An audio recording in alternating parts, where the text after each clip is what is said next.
My name is Elliott Greenblott, and many people call me Mr. Scammer. For the past 3 years, I've served as AARP Vermont's Fraud Watch Coordinator.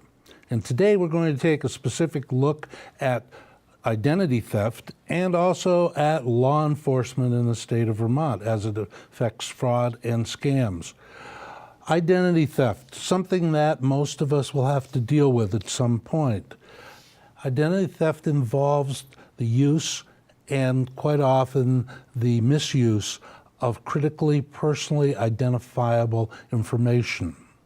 So what are we talking about when we say identifiable information? Well, here's basically what it is. It's your information that is keyed to your identity in areas such as Medicare and Social Security. It's that number that appears on the card. It's also your driver's license number, credit card numbers, bank account numbers, confidential information, and medical records.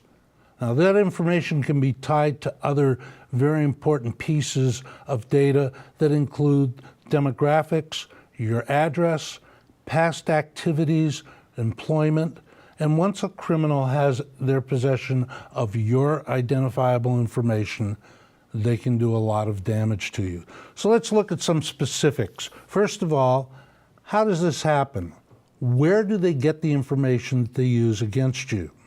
The first place that you would be looking for how they get it is something called a data breach. And here's a definition of a data breach. A data breach is basically a security incident in which sensitive, protected, or confidential information is exposed, transmitted, or viewed by an unauthorized person. The incident may be intentional. In other words, somebody may have gone into your data and tried to steal it. In other cases, it's unintentional, where the information is either leaked by accident or you speak it to somebody when you don't realize what you're saying. Personally identified information is stolen, it's hacked, it's shared, and it's lost. Source of your own data breach can be very easy, casual conversation. It can be careless disposal of documents that have account numbers on them, or it can just be unwitting disclosures on the telephone, by email, or just plain conversations. Now, also likely are what you would call a large-scale data breach. Now, this happened in the case of Equifax, the credit bureau. Here's an example, though, of some of the other Equifax-like breaches. As you can see that in the past 20 years, there have been numerous breaches, and the odds are that your information has been subject to several of these. The question is, what has happened with that data? And the action is what we would refer to as identity theft. And here's the definition for identity theft. It's the fraudulent acquisition of personally identifiable information with the intent to commit theft or fraud for financial gain or malicious action. Here's an example.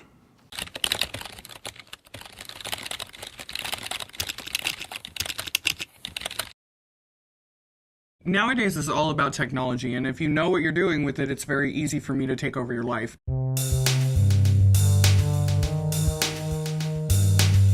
The first thing that alerted me to the problem was a call from my credit union saying that someone had charged on my debit card, which I had never used in the 30 years I had had it.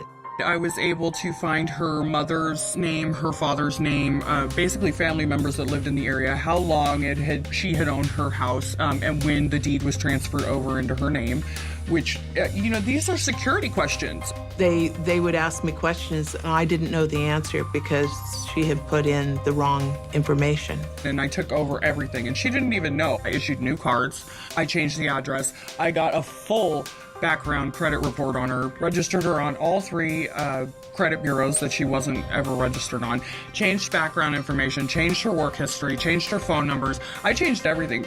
I held her mail. I was her, and she couldn't prove that I wasn't. To avoid what happened to me, I think there's several things that people can do. One is you need to establish your identity online so that you have a password and you have an online identity and your email is the email address that they know. The second thing is to check every bill when it comes to make sure there aren't any unknown charges.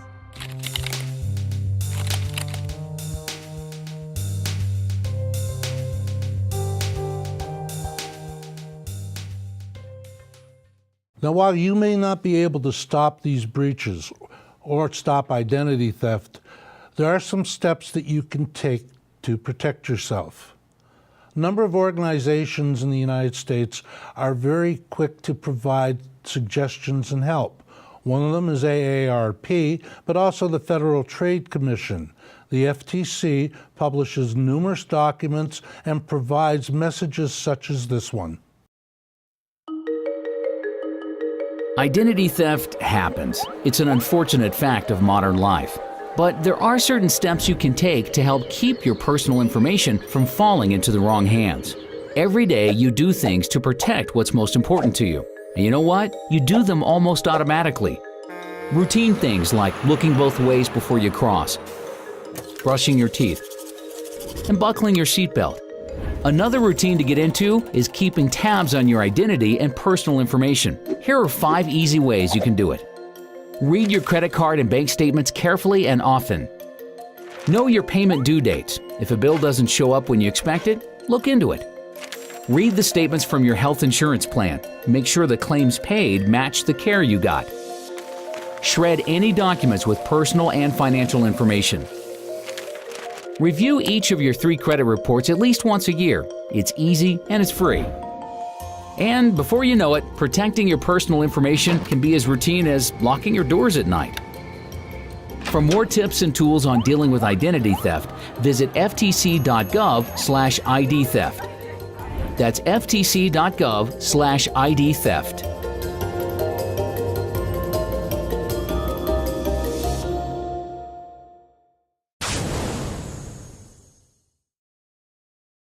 Today we have a special guest, Sheriff Chad Schmidt of the Bennington Sheriff's Department. And you've been sheriff for how long, Chad? I took over in 2009, so I'm entering my ninth to 10th year. So you've had quite a bit of experience here in the county and in the state of Vermont as far as law enforcement, and also you've probably seen a good number of scams and scam attempts that have come around over those years.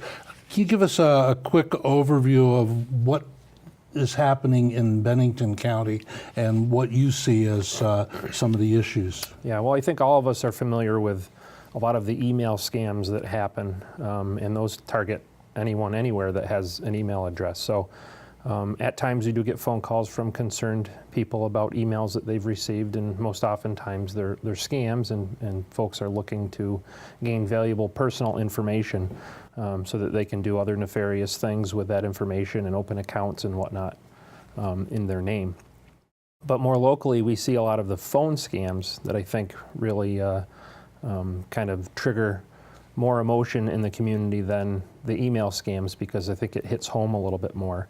And those can range anywhere from, the foreign accented person calling, wanting to sell you something, wanting to give you something, to, a very serious situation where you may feel that someone in your family is in trouble and you have to provide them with money.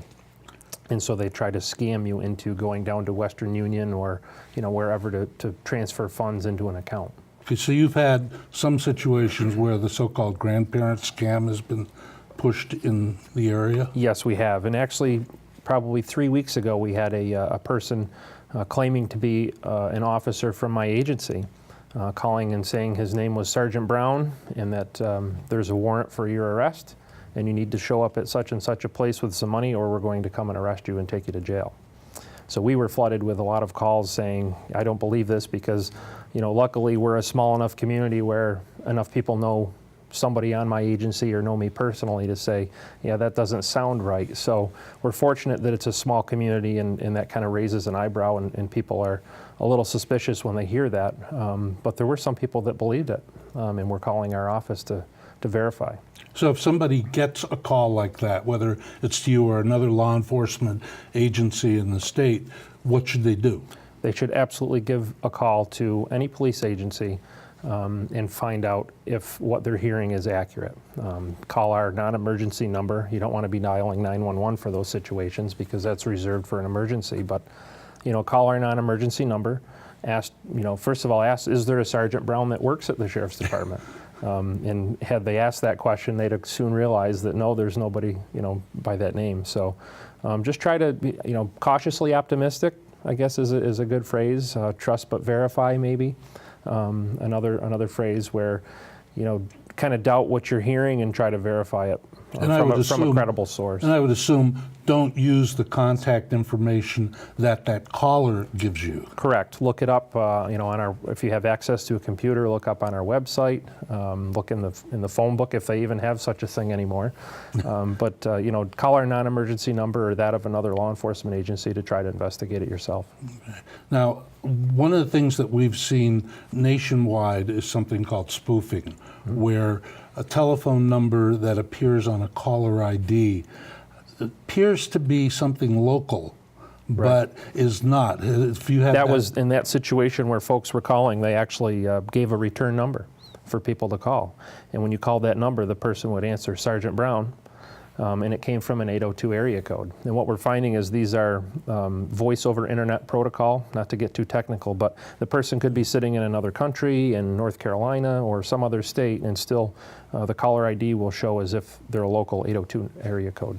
Okay, so I guess one of the things we've gotten used to trusting caller IDs on our answering machines. It's something now we have to be very skeptical about. Absolutely. Do you see any common factors as far as attempts to commit fraud in our area? I know you've mentioned to me in the past something that you call spray and pray. Yeah, the people that are looking for this type of information are casting a very wide net. They're trying to catch as many people as they can, and in order to do that, they have to really get their information out to a lot of people. And eventually, somebody will bite on it, and they'll provide information that they shouldn't.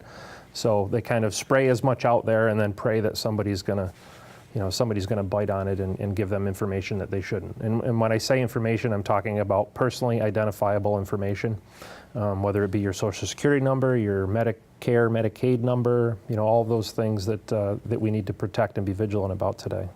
Okay, because a lot of the information that's out there about us is out there. There's not much we can do. Our addresses are very easy to find. Phone numbers are relatively easy to find. Without a lot of effort, people can search individuals. So it becomes more the identifiable, personally identifiable data that you... Right. And what we're seeing too is, now when you log on to a website and you put in your password, a lot of times they're looking, you have to put a secret question or another phrase. What is your phrase that's going to also help to lock down that account and make sure that it's you? Well, a lot of the information that these folks are trying to gather are things that they might be able to answer that secret question about you. So in other words, they already have the personally identifiable information. Maybe they even have your password, but in order to gain access to the account, they may need to know, the first street you lived on. What's your favorite color? What was your first car? All of those secret questions that are associated with that account. And so one of the things that we see on Facebook that we tell people to be leery of are all those surveys where they ask a lot of those questions and people copy and paste it onto their page and they answer all those questions. Well, if I'm trying to gain access to one of your accounts and I go on a social media page and look at Facebook, there's all the answers to those questions that you've provided. So you have to be very vigilant, not only about the things like our name and date of birth, the things that we're accustomed to and know that we shouldn't share with people, but a lot of the other things that answer, the secret questions that you associate with an account. So I know this isn't necessarily a fraud issue, but going to that point of social media, Facebook and such, people tend to put a lot of things out there that can create other issues for law enforcement. For instance, if I put down that I'm going to be in California for the next 2 weeks visiting family members, I'm sure that's something that you would be very clear to advise against. Yes, because obviously somebody who's looking to do wrong will know that you're out of town, and then your house becomes a target because they don't think they're going to encounter anybody there. So yes, you got to be very careful about what you post. It's kind of sad in a way that we always have to be thinking, you know, what are people out there to try to get us to do, and you know, but you have to be vigilant about sharing information and really know what you're getting yourself involved in. Do you find that there are any particular groups in your community that are more vulnerable than others? You know, I think well, again, the net is cast very wide. The scammers don't care who they scam. I think some of us vulnerable populations are probably more susceptible to it. I think some of the older population may be a little bit more vulnerable because maybe they're a little isolated and haven't really heard about some of the scams and aren't as educated about them as maybe someone who's on Facebook every day and you know, can see the scams that are happening. So I think we need to be alerted to that, and folks in the community need to pay attention to you know, the older vulnerable population. Do you find anything to be more troublesome to you as far as law enforcement is concerned? I think the troublesome part is when people call us, they're asking for our help, and in many times it's very difficult for us to help folks when they've become a victim. Most of our help comes in trying to prevent these situations, getting the education out there, giving resources for people so they don't become a victim. But the chances of us actually hunting down and arresting someone who's conducting these types of scams is very, very small. So you don't take a lot of trips to Mumbai We or do not. Las Vegas? You know, my passport isn't very busy, so no, it's very difficult to really find these culprits. So. That, to me, may be part of what we're seeing as a result of increased technology. Yeah, technology can be good, but it can also be bad. It's good that we're getting the word out. The federal government has a great website for all of these types of topics, ftc.gov, the Federal Trade Commission. And you go on their page, and there's everything from the do not call list. So if you're getting a lot of you know, calls from telemarketers or other folks like that, you can register your number so that they're not supposed to call. You can enter your email address to get scam alerts, so all the nationwide scams that are happening. When there's a new one, I mean, they're always kind of similar in some respect, but that may be a new twist on one of the old scams that happen. The FTC will push out an email and let you know that this is happening in certain areas of the country. So there are a lot of resources. So in that respect, technology is good. But in other respects, because we share so much information on social media and other websites, and our passwords and names are out there, it's, you know, it can be troublesome in that respect. Okay. When we're looking at the con artist today, I think we're looking at a different breed of person than maybe what the general public is seeing. I mean, those of us who deal with this frequently, because quite often my perspective is that the general public sees the con artist as kind of a fly-by-night operation, somebody with a foreign accent who's trying to take advantage of you. It doesn't really come off as being very sophisticated. Is that what you're seeing, or are you seeing something different? There are some instances of what you describe, but a lot of people that are out there doing these scams are extremely intelligent.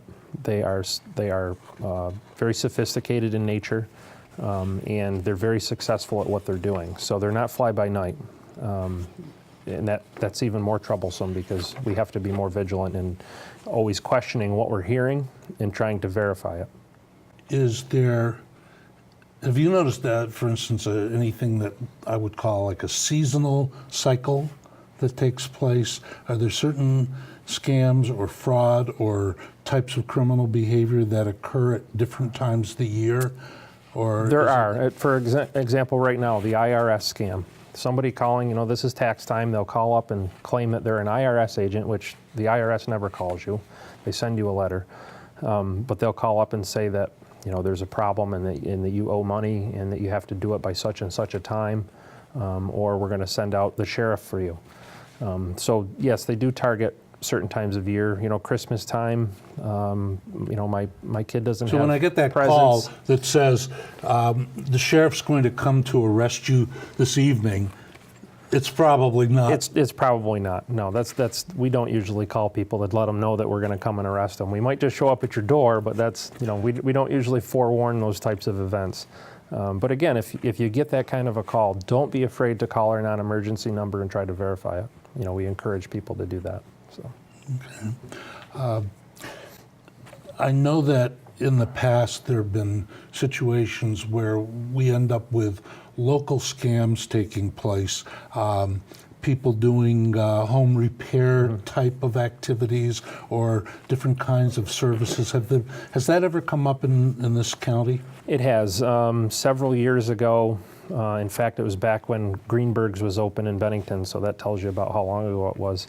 There was a paving crew that claimed that they were doing a job and had some extra blacktop left over, and they were going around the community trying to get people to let them pave their driveway. And then once they started, it was, the promised $2,000 job ended up, next thing you know, they owe $8,000. So those types of scams do happen.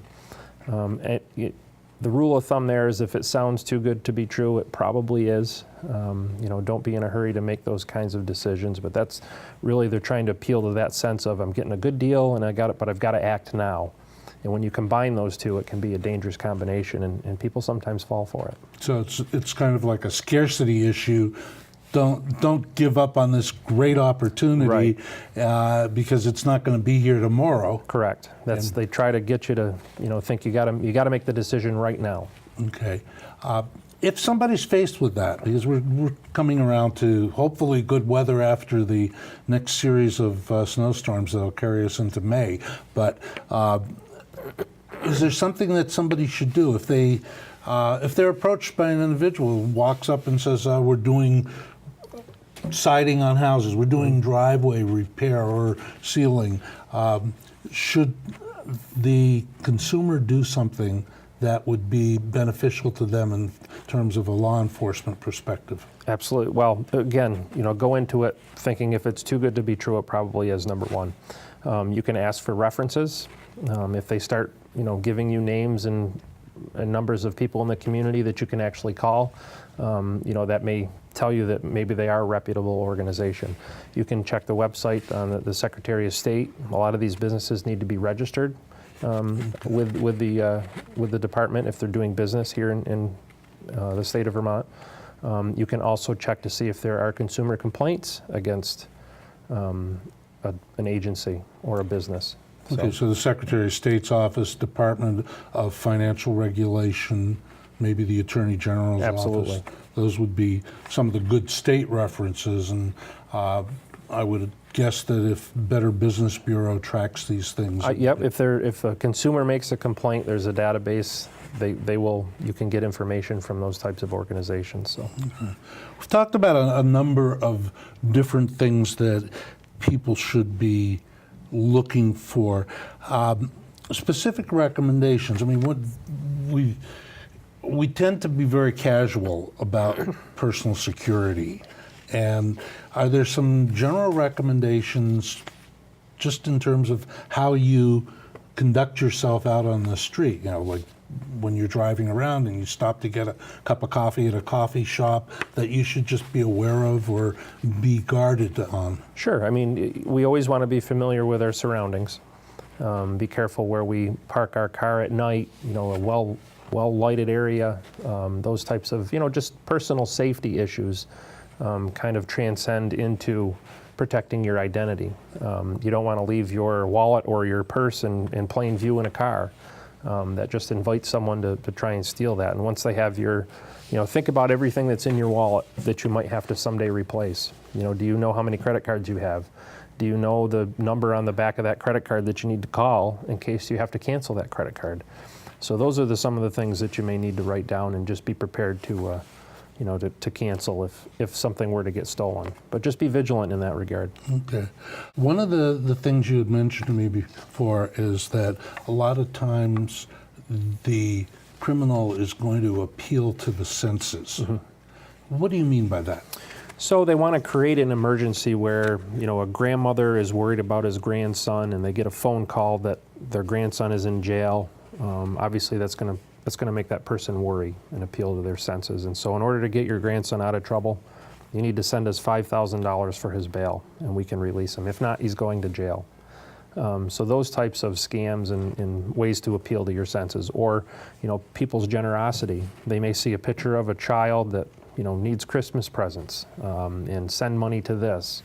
If you don't verify that thing, it very well could be a scam. So the scammers are smart. They know what gets people motivated to send money. They know what gets people motivated to give information, and they're going to use every one of those avenues in order to get your information from you. So we work on the emotions of the individual in order to gain access to their trust? Yeah, it puts them in a vulnerable position where they may not be thinking, oh, I need to guard this information. They're more forthcoming about giving it because they're worried about, the situation that's being described to them. So. What we've seen after talking to a number of professional con artists is that they will attempt to personalize themselves to the individual that they're trying to con. Right. In other words, build a rapport. Right. So by doing that, you would have a better opportunity to commit the crime? Yeah, and people would be more willing to share information.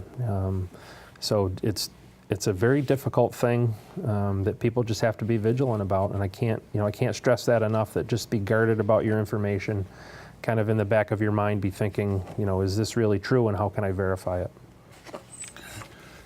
If you had one final piece of advice that you think is the critical piece for everybody out there, what would it be? I would say, guard your information. Information, think about, for an example, Google. Google doesn't sell a thing. They are a holder of information. They collect data. Data is a very valuable piece of information. And data is out there on all of us. And so we really need to protect our information and just be leery of things that you hear and read and see and try to verify if in fact it's true. Okay, so just keep that second set of eyes out there and watching. It's kind of sad when we get into a situation where we almost have to be skeptical about everything that's going on. It is sad, but it's also important that we're just aware of our surroundings, and that can mean whether we're in a parking lot or seated behind a computer. Know the vulnerabilities that exist and just kind of operate under those conditions. It's interesting because 20 years ago, if I wanted to rob Chad Schmidt, I would have to walk up to him with a gun or a knife or in some way threaten him personally. Today, I don't have to do that. No, that's not the case. It's a changing world for sure. Well, Chad, I want to thank you for joining me today. I think we've covered a lot of information and a lot of valuable information. Do you have a contact number if people are interested in getting in touch with you? Absolutely. The office is 802-442-4900. Give us a call, and again, I can pass out any of the information that we have on hand, or give resources such as websites and other things that people can do. Okay, today my guest has been Chad Schmidt. Chad is Bennington County Sheriff, and we have looked at some of the issues involving scam and fraud in the state of Vermont.